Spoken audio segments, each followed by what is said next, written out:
played into their hands. Like they picked Axe into Witch Doctor. They just bumped up all their cores, giving VP effectively, I think, the best 1-2 combination to deal with that lineup.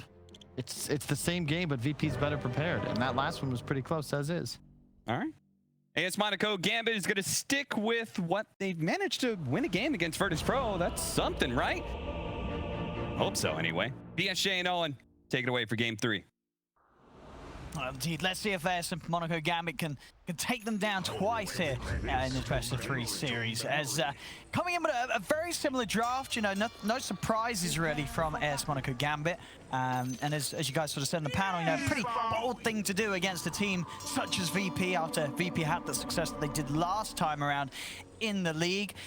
But Brian, what do you reckon about this? You think that VP, they're going to have this one figured out and they're not going to let AS MONACO GAMBIT get away with, again, another attempt with this IO that did work out in game 2. Didn't have a terrible game in game 1. Was still able to find the farm. But 3 games in a row, first pick. VP, they're not going to let it sort of take them over twice in a series? So the IO gyro, it presents this, we're going to set this IO and this gyro in front of you, and you have to go on them. And last game, because they had this heavy commitment Ursa carry, they didn't really have a way to make the gyro scared until they had already committed. And that just made, I think, the whole save mechanism, the Tusk and the IO, much easier to execute. But this game, the Invoker changes all of that. I love the pick. It's just such a disruptive hero that not only forces the hero in front to be very scared, but the tornado breaks the saves. You have the EMP that nobody wants to engage on top of. I just think a fight disruptor was really important for VP, and the Invoker does that perfectly. And are we going to see sort of the Invoker be able to slow down the gyro's laning a bit more? You know, GPK last came on the Storm in the 1v1. Wasn't really able to stop no one from getting free farm out of the lane. Is it any different this time around with the Invoker against gyro? I think Invoker will do way better. I know the matchups for Invoker have drastically shifted, but I'm under the impression that the Storm, you have to be point blank range for Storm to do all of his damage in the laning phase. And I think that's why the ranged hero and the gyro did a little bit better than a lot of us expected. But Invoker is not that at all. The Cold Snap EMP, if he goes for the Quas Wex, he still has not decided. Yes, he's going to go for the Quas Wex. Just leveled up the Wex, oddly enough. EMP level 1. He's going to hit it, so that's a decent bit of mana taken away from Noah. And of course, an excellent zoning tool can mess with no one when he wants to really question if he commits for that early CS. Yeah, the securing of the range creep by means of making them run away from it. It's a new one. And then on these side lanes, I mean, last game, your read was pretty good with how good of a game Nightfall was going to be able to have on the Ursa. This time around for him on the carry Lifestealer, are we seeing sort of a similar situation as game 1 where Nightfall was able to take over with the Lifestealer? Yeah, Ursa usually uses his defensive mechanism as a response to damage, while Lifestealer pops Rage preemptively, which I think operates a lot better against the VP hero, or against the Gambit heroes, as we do see this IO Tusk lane getting early kills again. Yeah, first game. That way every game. I mean, yeah, the setup seems to be a little too much. It's always Save, you know, bless him. He's always been the one to die a few times in the laning stage. Of course, it doesn't really matter too much. Sure, they did lose the second game, but Save and all the efforts we've seen so far, having some great plays around that mid game with the initiations he can get going as a Lion. And the early game, sometimes a little rough there with the deaths here and there. And every time I die as support, free TP, man. I tanked it for my carry or my core, and I got to come back to lane for free. That's true. A little bit of time as well for DM to get in some solo XP. Exactly. And we'll see if obviously last time round in the first game at least Stream was getting some action, but he wasn't necessarily getting the farm. This time around seems to be getting both. No struggles so far for him in the safe lane. Of course, top lane. Likewise, in game 1, Nightfall is having complete farm. I mean, is there likely to be much pressure at all on him in this top lane, or is this just going to continue where the Lifestealer can't really be touched in the laning stage? Yeah, so last game, the Ursa, the Shadow Shaman plus Axe combo was enough to make it so he had to worry about the +1 rotation, the Gyrocopter TPing in with the ultimate at the ready. But Lifestealer, he just doesn't care about any of this stuff. So I think he'll be able to occupy the lane much longer, which will slow down AfterLife, which we saw. He accelerated himself a lot with that creep cutting into the creep camps. I don't think that's going to work this time around against the Maledict plus the phase boost from the Lifestealer coming out pretty early. See mid lane matchup.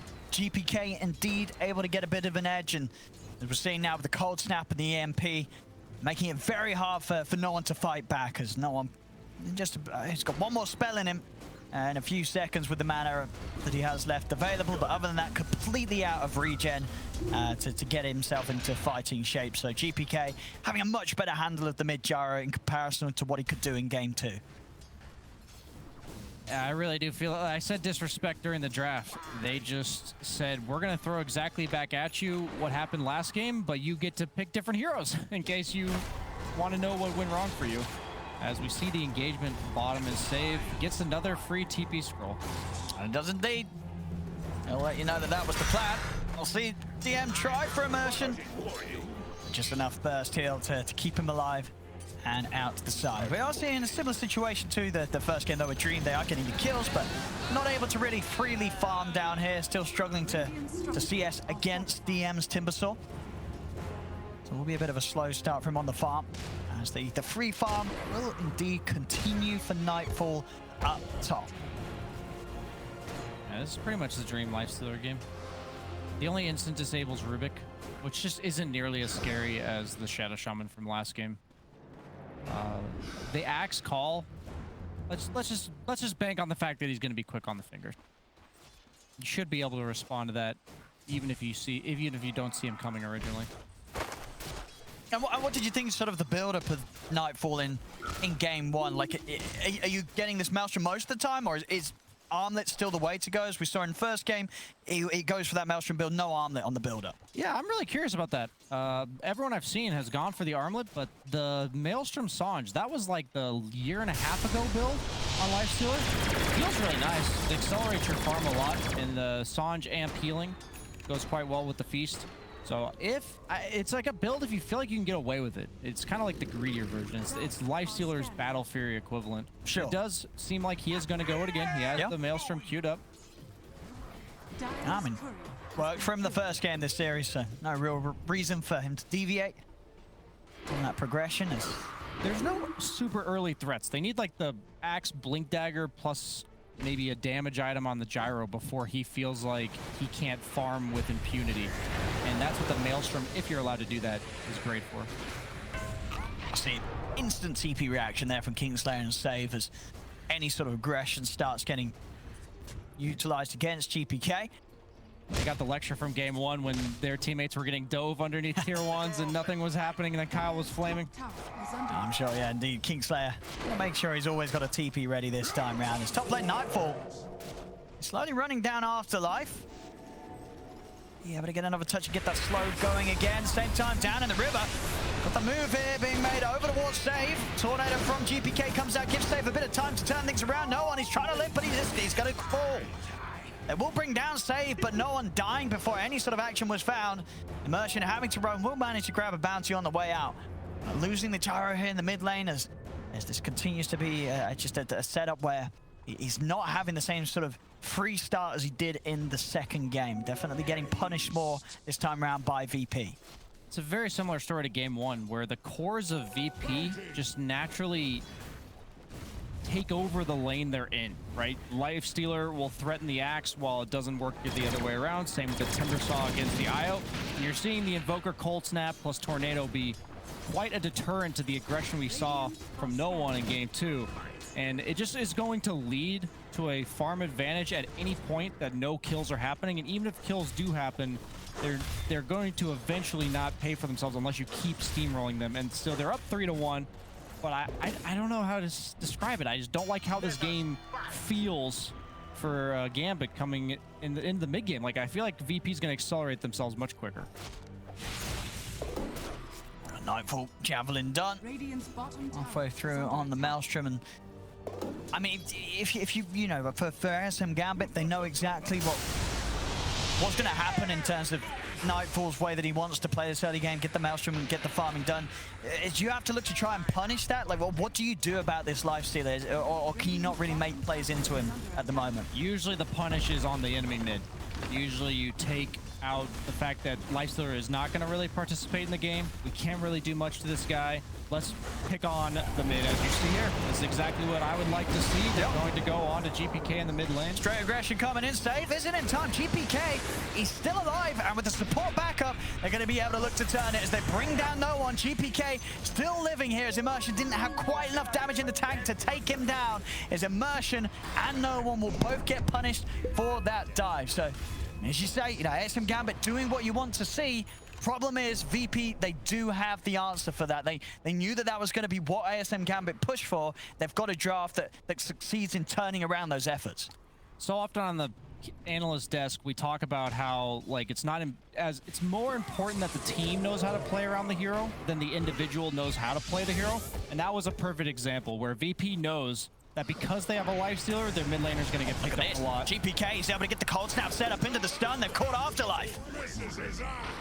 Is even Nightfall able to swing across, get involved in a bit of XP and gold. This is why Invoker's so good against Axe. Axe loves to play the enemy jungle. He loves to cut creep waves and play for that extra efficiency. You just can't do it against Invoker. Like, Invoker plus 1 or 2 heroes, in that case 3, is just always going to bring you down. And that really stunts the Axe's Blink Dagger timing, which is crucial to ever threatening this Lifestealer.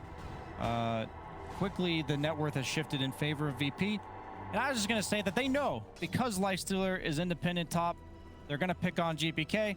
You saw all of VP, the entirety, ready to help him mid.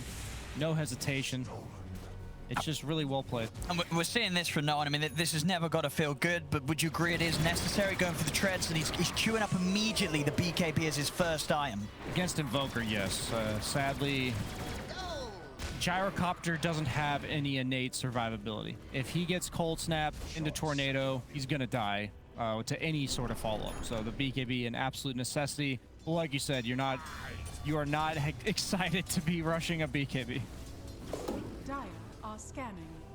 Of course, still going to take him a bit of time to get it. We'll see VP now getting aggressive as they come over to the jungle of ASM.GMB. Maybe see if they can get a setup on mid. GPK. Got enough control there for Immersion. Not quite. Will manage to burn the mana, but stick charges are ready, and it's enough for Immersion to get the shards out. They'll turn towards GPK. Cooldown coming in. GPK still with a tornado and has the backup of Save. He's in the midst of it all. TM TP's over GPK. Will fall. They get the kill onto the Invoker. As ASM.GMB will manage to keep one another alive. They get the kill. They get out of there. This time, bringing in the full 5-man to get the job done. Make sure they have that damage, and VP are unable to protect GPK this time round. Yeah, 3 wasn't enough last time. Time to bring in all the people. As I actually think VP might be able to turn that into a tower, because Rubik's still level 5. Gyro doesn't have his ultimate because he just used it. And even Tusk, the supports are actually starved on Gambit's side right there. And they see this. VP feels like they are much stronger despite being slightly down in terms of net worth. Io's still working on that Ag Scepter. Dom is like a nice farming tool, but it doesn't really help you in fights. Nobody on the side of Gambit wants to fight, and VP recognizing that very well. Axe is getting his farm top, halfway to a Blink Dagger. Quick objectives though. 2 tier 1s taken away already here, 11 minutes in. And now Lion gets to farm top. This is the dream for a 4-position Lion. Farming underneath his tier 1 tower. They might look to dive him soon. I think they have to punish this. If you ever get to see a support just farming the most dangerous area on the map by himself, that cannot be allowed. Yeah, they're straight up there. Dream's ready to back them up as well, as they'll look for an opportunity to dive in on Save. Well, Save, you know, he TP'd here. He needs a free version to get back. Oh, look at these TP backups coming in. They're not going to let Save die today, as VP in immediately, taking down SoNNeikO. As the rest of ASM.GMB, they've got to back off. VP just making sure that nothing is given away, even able to get the deny as well on the tower to take that away from Gambit. Their early game movements, they are just reading Gambit. They know exactly what they're going to be doing. Good. And Lifestealer mirroring the movements of the rest of his team. Earlier he played top, but since his team has already taken bottom tier 1 and mid tier 1, they don't really have anything to play for on VP down there. So now he's going to occupy that area. And Lifestealer doesn't tend to participate very often early, but he's happy to get smoke ganked towards, and that's exactly what they're going to do here. Finding a lovely little bonus there as he takes down the helm of the Dome Creep. Plus 100 for him, and no one's been found. They've swept into the jungle and he's been caught completely alone here. Yeah, really clean movement. Surprised they let that work on the side of Gambit because there were 5 creeps hitting the mid-tier 1 for VP. So they have to assume VP was trying to do something because nobody was farming those creeps. Lifestealer is just cutting creeps behind a tier 2.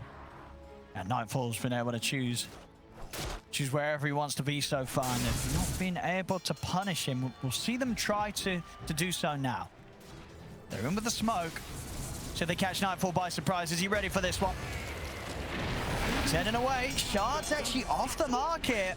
An extra bit of a boost. He's away. They don't get the catch, and they really needed it there. ASM Gambit. Yeah, if you guys are wondering when you're supposed to go Maelstrom or a farming item, when you can find behind tier 2s. We're gonna have AfterLife. Gonna come in with the blink reveal onto Save, and we'll grant them the kill. I think they still want to fight this on the side of VP. SoNNeikO. It's gonna get jumped here as they close the gap. And they're in with the rage. SoNNeikO's gone. Double kill for Kingslayer. Actually, he's the one to pick up the 2 kills here. It's 2 down on ASM Gambit. They've got to be careful. No one. Very, very cautious there as the cold snap comes out onto him. As he backs off, still struggling to turn and get back into the action against VP right now.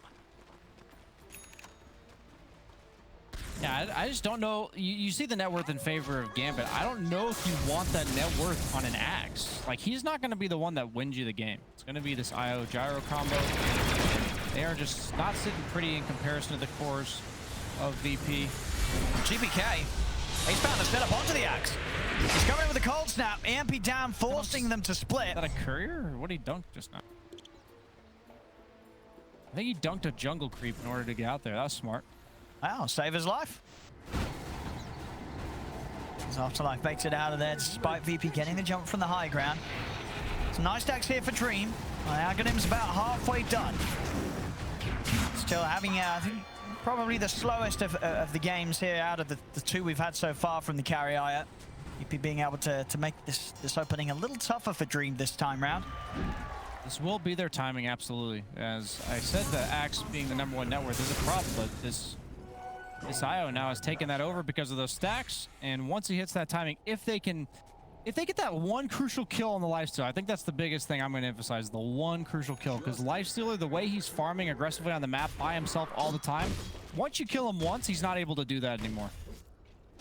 Now we'll see again, and indeed you're right, AfterLife, it was the last neutral from the small camp left living, and barely on any HP as well there. And very fortunate for it to still be standing as he's able to get that boost to get out of the action. Back in the action though, SoNNeikO's been found. Yeah, scouting out the bottom rune, happened to run into 4 VP heroes there. I was just scouting the rune, guys. I got myself a free TP. Just giving you guys an inside look on the comms of Gambit there. On the support life, yeah. Yeah. He's actually queuing up a Midas on GPK. What that tells me is they plan to have the pace of the game slow down a little bit. And when you look at the lineups, you just sort of feel that this Lifestealer will ultimately out-carry anything that ASM Gambit have as it goes on? I don't necessarily know about that. Okay. If he's allowed to continuously free farm like he is, yes. But if they win that 1 or 2 crucial engagements on the side of Gambit, no. Because the map control of this lineup's pretty nutty. You have the pick-off potential of the Axe combined with the relocate of the IO. You have the physical damage boost of the Tusk, so you can get Roche very quickly if you do get 1 or 2 kills. They have to be very careful. If you're playing against IO, one lost fight can instantly turn the tides of the map control, as they are looking to actually force it here. The smoke.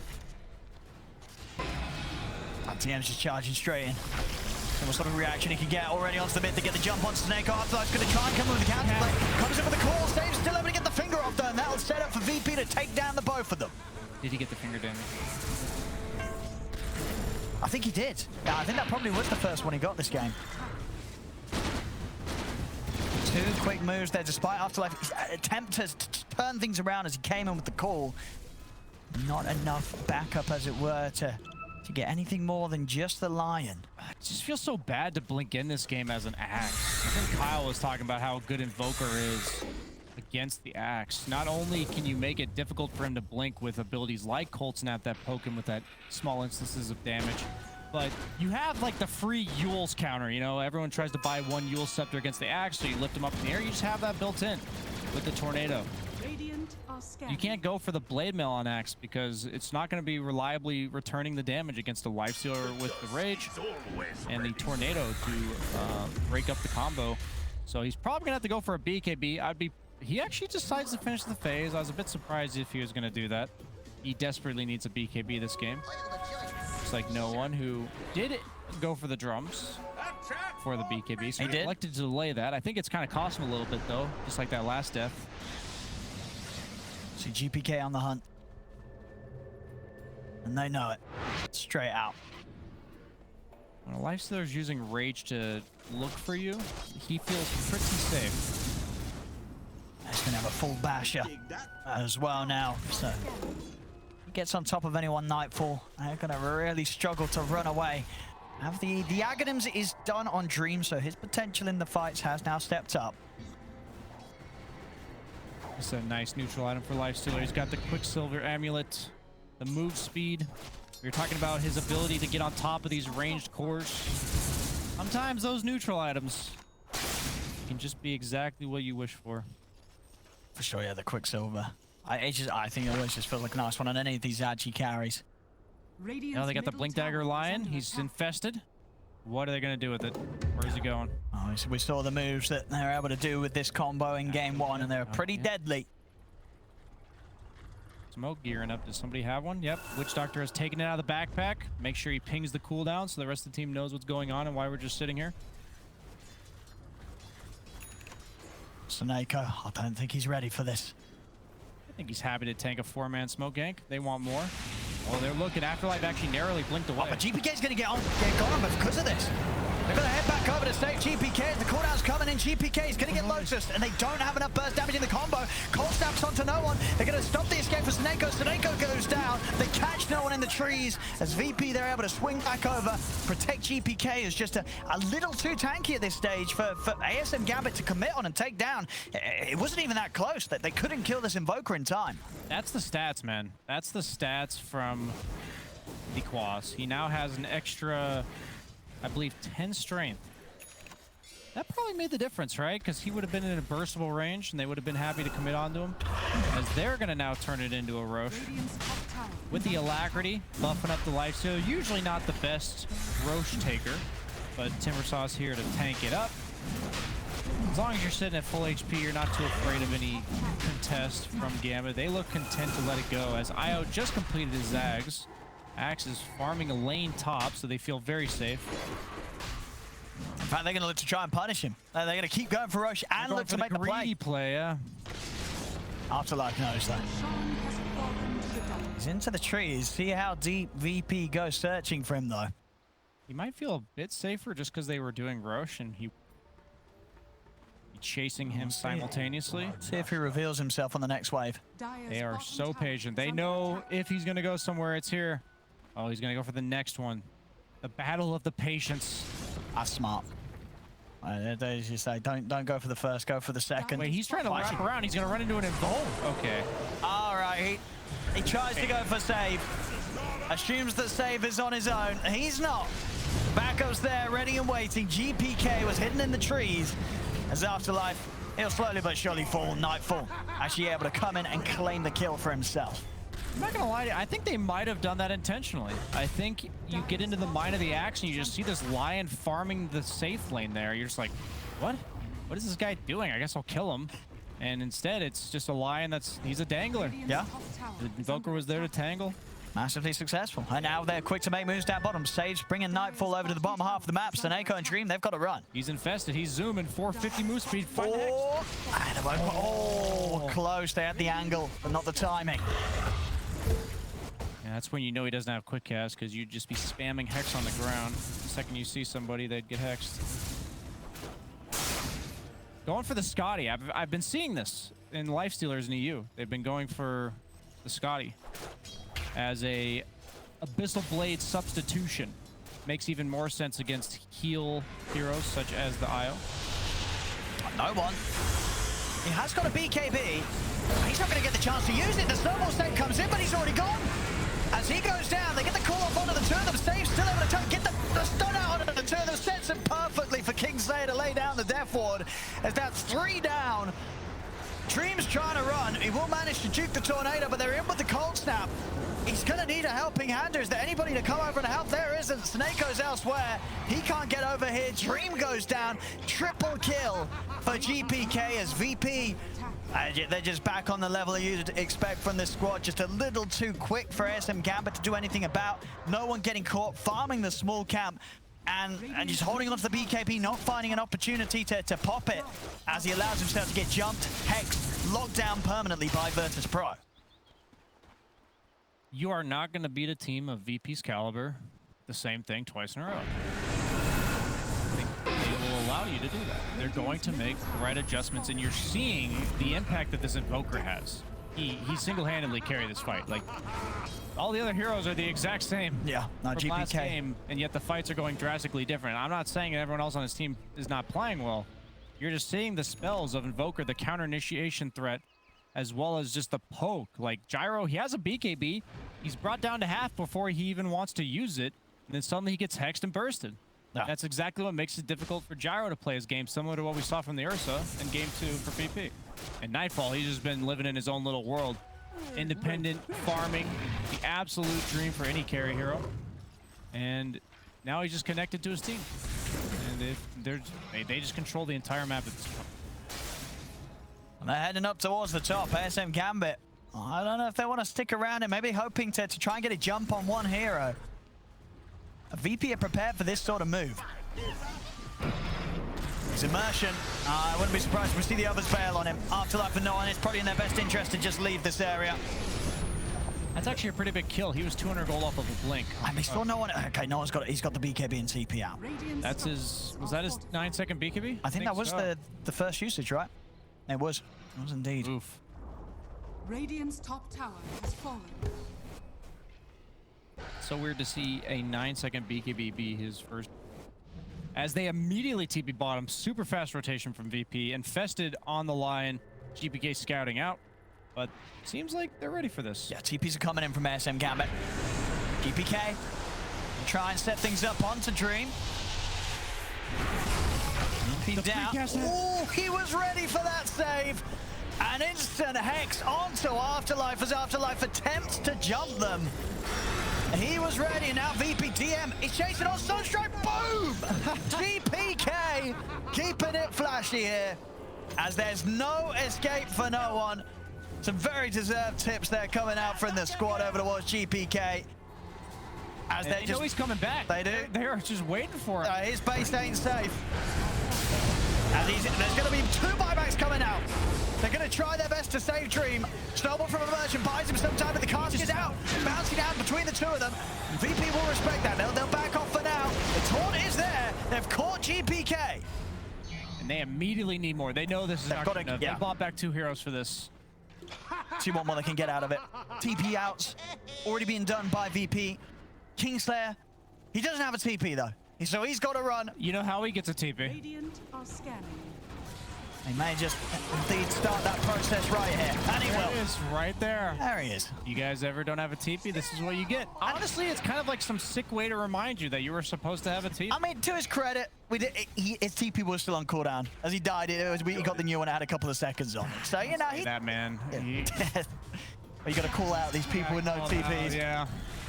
Oh, that's the Scardy down the drain. That's pretty big. That's got to hurt, right? I mean, it never feels good, regardless of how far ahead you are. If your item's put on the sidelines for 3 minutes. That's 5,000 of their net worth. Like, yeah, he still has one of the ultimate orbs, but like, if you look at Lifestealer's net worth right now, it's effectively at 10,000. That's a big hit. Nice courier snipe from ASM.GMB. That's his first big item. He's got like 3 half items. He's got a Maelstrom, a Sange, and a Basher. And they got really DD. His first big item. Going for the butterfly on Gyro. But does he want to go? Oh, saving Nightfall there, but AfterLife's having to jump and get the call onto the 2 of them. Immersion goes straight away on towards save. They bring him down. No one's in with the BKB and the DDs. Bring them down low. TM's got to run. And they're chasing him down here. No one is able to find it. Takes down another. But Nightfall, he's still in a pretty healthy position. A lot of HP amount to work with. Bash comes out first hit onto SoNNeikO. Who needs Abyssal? You can just first hit Bash. Dream. Oh, not again. He's going to be on his way back over. Is he going to have anything to tether to? Maledict down. Dream. He's going to get caught there by the cold snap. No chance to jump back to safety as VP will continue to come out on top of the fight. Oh, this is what I've always wanted. Oh, I'm so happy. Just still a little bit too much for them to deal with. Even in a situation where no one, he had the DD. Fortunately for himself, getting the courier out of there, nearly gets taken down, and that did have his eagle song on. But the game continuing to get harder and harder for ASM.GMB. Down 26-10, 11k lead for VP. Which one is he going to finish? Is he going to finish the Mjolnir? Is he going to finish the Sange and Yasha? Or is he going to finish the Abyssal? SMY, final answer. I agree with that. I agree. This is, for me, the most sensible part of this game. Because I believe no one is in no man's land out here. He's got the BKB TP, and that will get him out. BKB, TP, he's good. He's golden. The wave too, not so bad. Forge Spirit boot. Trade a BKB charge for 400 gold. Absolutely, I think absolutely. I think a long duration BKB is overrated. I mean, he's already down to 6. So Yeah, for sure. Then. Now it's like it's like the reverse of diminishing return. It's got like freebie. And in all honesty, the cooldown of a BKB, I know 75, it sounds like a long time, but in these games, you know, when the stakes are high, fun. Yeah, the amount of times that you sort of watch games and another fight happens when a core still has a BKB on cooldown seems to, you know, that doesn't happen that much. You know what I mean?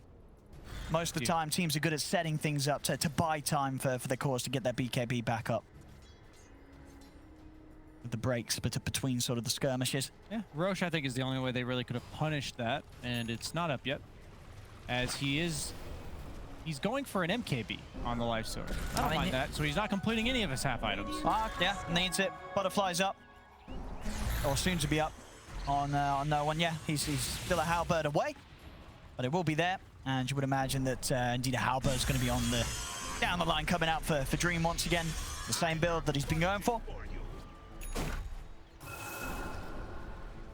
Needing that chance to punch through it. It's going to ASM.GMB definitely being much more cautious now. Not seeing them getting caught out too much. No one's staying safe, and now they'll try and move out as a unit. I'm pretty sure Axe has gained 2,000 net worth. It has been a slow game for him, you're right. He had those exact items like 16 to 18 minutes. There we have it. Ooh, Lotus will give them the chance to turn things around with a snowball over to the side. No one commits him with the BKB, but the Cataclysm comes crashing down. Save 4-4, buyback straight away from Dream. No one. Maledict's on him. Chaos Meteor coming down as well. He's charging over towards Nightfall. They've got the chain step with the homing missile, but do they have the damage? Punch up onto Nightfall. Can they kill him off? They can. They bring down Nightfall, but DM cuts across with the timber chain, grabs the triple kill, turns towards Immersion as it's the third hero dead on ASM.GMB. SoNNeikO also to fall as GPK takes him out. Gem hits the floor. I was wondering why that right click did so much damage on GPK, but he has the enchanted quiver. That answered my question. As Lifestealer, he's just he's like the distraction carry. The real carry is in the back lines, the Invoker. The nice thing about this Lifestealer Invoker combo this game is that Lifestealer is enough of a threat that you can't afford to ignore him. But he's tanky enough that if you try to commit to kill him, Invoker is going to clean you up afterwards. So just a hard game, really, for GMB to execute in these fights, as DR did have to buy back there. I did. I believe there are two buybacks in fact being used. Yeah, both Dream and Immersion in that last fight. So an expensive attempt from ASM.GMB to save the situation. Roche is up. That's going to be very hard for ASM.GMB to contest. Going for the heart next, Dream. Continue to just tank up and try and get himself into a state where they won't quite have the burst. Playing against Blink, Aetherlens, Lion is just so hard as any hero in the game of Dota. So much lockdown, such long range. Oh, he's even got the 70 max health per finger of death kill. How many stats has he got? He's at 3. He's got 3. Yeah, it adds up very nicely. It's a big number, plus 70. Wait. I think he gets health for that. Is that how that... What are you on about? Yeah. Right, that's literally what it says.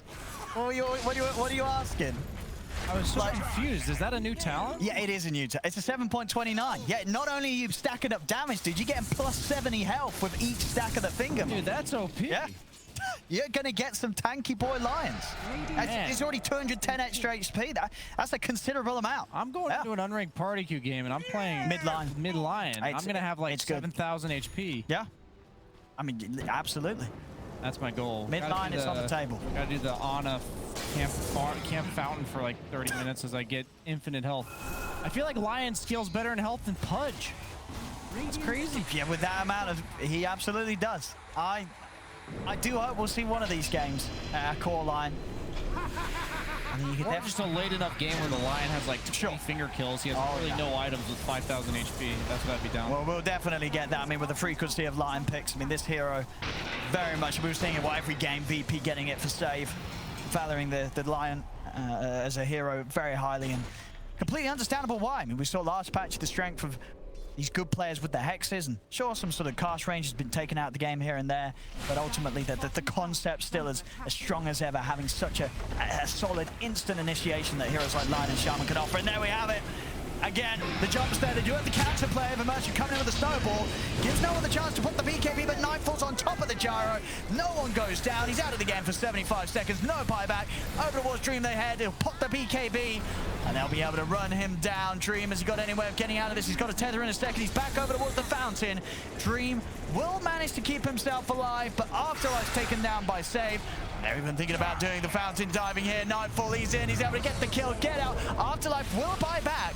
Actually able to get the grab and the call onto GPK. They'll get punished for the fountain dive here as GPK will go down. In-game a gem. Here you go, guys. Right in front of the base. Special delivery. So it is all down to SoNNeikO and AfterLife, though, to stop this. As VP still with the 4 members alive. There's no trouble of taking down the mid-racks up towards the top. Immersion back in 5 seconds. But of course, Nightfall still with the Aegis for 2 minutes. Timbershaw's shard was already good enough, and they just gave it building damage. I mean, DM, he would have had a huge smile reading the patch notes. He was one of the Timbersaws that was always buying the shard anyway in the previous patch. Usually gets it rather early as well. And now just an extra reason to do so. Radiant's top barracks. So we have a 2 sets of racks, 25k lead. Getting to that territory of a game where the chances for this to be any sort of a comeback is going to lie on no one maybe getting a rapier. He's a long way away from that, and still doesn't quite have the butterfly. I imagine he must have the evasion, talisman of evasion on the courier. It's dead for 20 seconds, otherwise I don't know where his gold is. We'll see in a second when that respawns. Yeah, but his game has been slowed down considerably. So Lifestealer did have the Sanj and Yasha queued up, but he actually is going for the Abyssal Blade. All right. So we were both wrong. We were indeed. I'm telling you, that item feels so bad. Abyssal Blade. We all got spoiled as players for so long. Yeah, but I mean, it was so... I mean, it was ridiculous. Why did it ever have a blink component without a blink component in the build-up, you know? Yeah. I'm surprised it lasted as long as it did in Dota 2. Abyssal Blade previous patch was insane. Like, it's a through BKB lockdown. Why does it need the ability to close the gap? Definitely one of those things that I think was an absolutely needed change. You don't need a why. It just needs to be that way, you know? You know, carries for sure still going to build it. You know, that nerf, sure, as you said, you're going to miss it, but it's still going to be a necessity in a lot of builds for that hard-hitting lockdown. This is the difference between last game. Oh, look at this Nightfall. He's on to no one. He's going to need some save here. AfterLife's going to jump in with a call. Cataclysm coming down. The cast bouncing back over AfterLife. AfterLife goes down. Immersion will fall. 2 dead. As Nightfall will continue to push on. ASM.GMB, can they do anything between the 3 of them? Trying their best to push back. Lifestealer do that stolen deafening blast from SoNNeikO. Nightfall rages back up. He's going to move on to Dream. Save's coming in, but Dream will manage to put the BKB tether off to the side. He'll live. Nightfall jumps into DM. They jump back out. No one's not got a BKB ready to pop again. He's down for over a minute. As they're ready to start diving towards the base. In they go, on to Dream. GG, it is called. In fact, a question mark being dropped there by Nightfall. I'll be honest, not as good as the original question mark. I feel, you know, he's trying to be a bit of a poser here. But there we go. VP, they will get the win. And the series, it is theirs as game